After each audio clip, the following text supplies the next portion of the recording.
I'm Gareth A. Davis, and you're here watching Sporting Icons. You know, I have to laugh when I've been hearing over the last 18 months to 2 years, people like Frank Warren and Tyson Fury and Bob Arum and whoever else saying how Tyson Fury is the cash cow. He's the superstar of boxing. Nobody generates more eyes and ears than Tyson Fury, right? But yet, at the same breath, they say they're struggling to get an opponent for Tyson Fury. Now, if he's the cash cow, then it shouldn't matter who he fights, right? Shouldn't matter.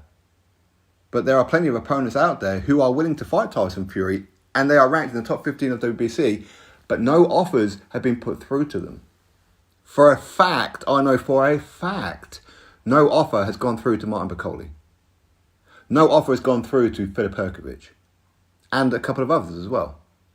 Instead, Tyson Fury is chasing people who are not ranked in the top 15 of WBC, which is against the rules, right? He should only be fighting those in the top 15. Anyway, that said, so I watched the short podcast with Spencer Oliver and Gareth A. Davis on TalkSport. I finished watching it moments before I recorded this particular video, and within there, they're going through who it is that Tyson Fury could fight based on the WBC rankings, okay? And Gareth A. Davis is saying things, well, Frankie Sanchez, he's ranked number 4. That doesn't really sell. Martin Bakole's ranked here. That doesn't really sell. Zan Kosabuski's ranked there. That doesn't really sell. Filip Hrgović, that doesn't really sell. I mean, since when should a opponent only get a world title opportunity if their profile is of a certain level? What happened to, well, they're a fighter, they're ranked, so therefore they are deserving of the opportunity. What happened to that? Why is it based on how many social medias you have? How does your interviews go viral?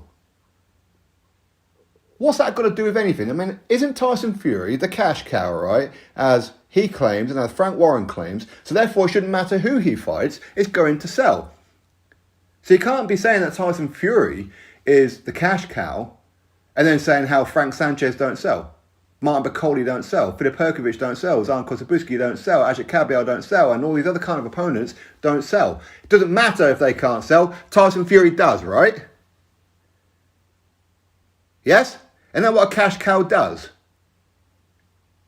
Does Canelo Alvarez, he's a cash cow, right? Does he struggle to sell, regardless of who he fights? Whether it was Avni Yildirim, whether it was John Ryder, whether it's these kind of guys. Guess what? Canelo Alvarez sold and got paid stupid amounts of money.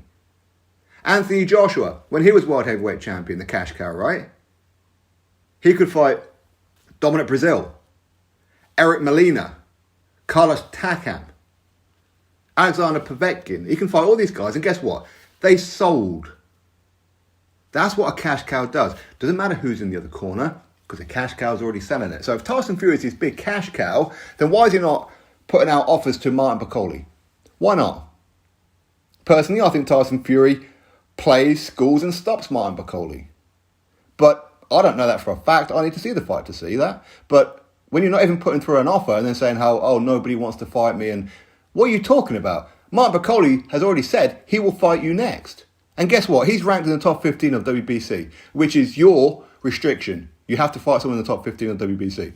Martin Bakole is right there. You can do that.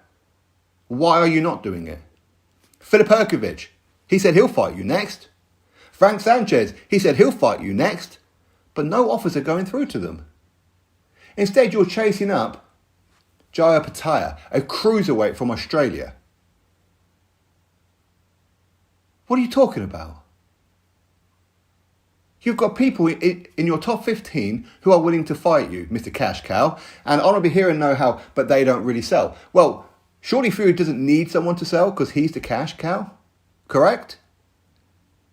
So put in an offer, make them a very good offer, as you are the cash cow, and get the fight on then. I think Tyson Fury beats them. I think he beats Martin Bakole. He beats Makhmudov. He beats Frank Sanchez. He beats these kind of guys.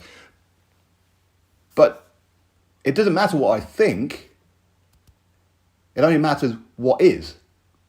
But what isn't is he's not offering offers. He's not putting out offers to them. and he's not fighting them. You have to clean up your era to be considered the best of this era. That's what you do. And guess what? These guys are in your era. You've got voluntary, you want to fight in September, whenever it's going to be. Well, there you go. Take your pick of the litter, Mr. Cash Cow. And telling us how this fighter don't sell, that fighter don't sell. It makes no difference. When you're the cash cow, you sell. You could fight a mop, but you're going to sell, right? That's how a cash cow works. Drop your thoughts below, click thumbs up, subscribe. Catch you next video.